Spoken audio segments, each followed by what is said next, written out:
Hi there everybody, my name is Steve Murray. I'm the co-founder of Health Architects South Africa, and welcome back to another sort of live kindly journey. Now this one is one of my favorites, and just for context, in case you haven't seen this before, the philosophy of living kindly is something that for me and my partner is something that a journey we've been on for some years now.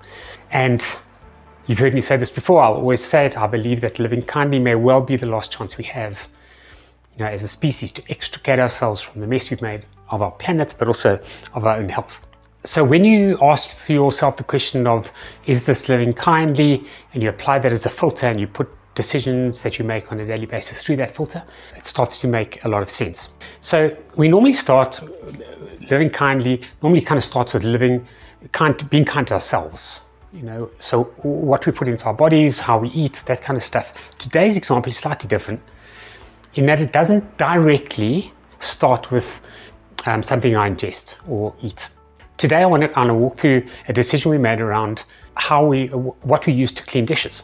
Now, it's a part of a bigger decision, which was chemicals, specifically chemicals we use in our home, and because those chemicals are being shown in the research to be unbelievably destructive for our health, but also understand what the impact they have on your little ecosystem around in the home, in the space that you occupy on the planet. So we looked into it, figured out that, so what natural substances are good cleaning agents?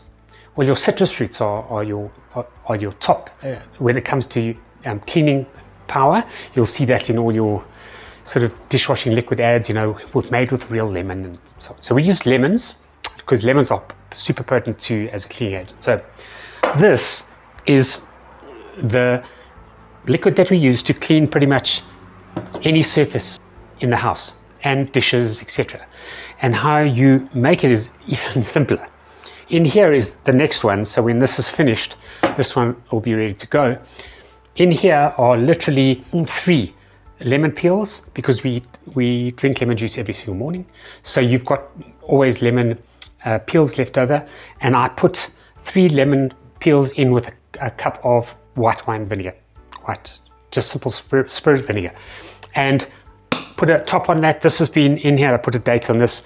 This has been in here coming up for 2 weeks. And if you have a look and you shake it up, you'll see that the vinegar starts to break the lemon down completely. So you do need to let it sit for a couple of weeks, which means you need to have patience and you need to have planned all of the things that count when it comes to living like this. But ultimately, at the end of that process, you put this into this jar, fill it up with water, and you can dilute it actually really down quite a lot. So there's probably 1 cup of vinegar and lemon juice, and the rest is water. And that's what we use. Now here's the interesting sort of knock-on effects here. Because obviously we don't drink this, but the positive impact is downstream of us. When you don't put poisonous chemicals into your water, you can use that water. So if you wash dishes, the only thing that's in that water now is basically lemon juice. So we can use that water, number 1. Number 2, you can put it on compost, you can put it on your plants, but it also doesn't poison the downstream ecosystem. So when we use it on counters, it doesn't now kill all the insects and animals that are lower down on the food chain. And when you start to see the impact of that, it's really cool. And so just in terms of what you could add, so I add some things to this for various different surfaces. So in the kitchen, for example, I will add some into a spray bottle. I might even have it around here somewhere. Into this spray bottle is that lemon juice, and I will add some cinnamon oil, which we have.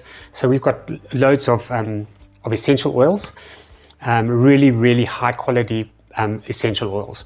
And when you add some cinnamon to this and you spray that on counters, you will find that guests that you don't really want there all the time, those little black ants or ants in general, they disappear because they literally can't see.